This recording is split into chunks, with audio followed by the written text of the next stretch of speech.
İmam Sadiq Aleyhisselam buyurar ki, iki dənə sırat var. Bir sırat, ruhi poldur, ateşi cəhənnəm, ki, gələ hamınla keçsin. Ayet-i şərifədə buyurur ki, hamının vürudu behişdə cəhənnəmləndir. Və hər kəs də əhli behişdə olsa, cəhənnəmdən vuruləsin geçsin.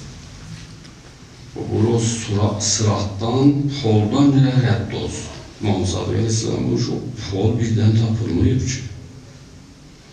O pol dünyadan başlanıb. Otobandır ki, dünyada başlanıb. Bu adamlar ki, məsir-i rah-ı tövhid ənbiya və ovliya və əimmətlər ələn o sıratın üstündədirlər. Vaxtı bu sıratda qədəm vurub, o sıratda hərəkət eləməklə rahat olacaq.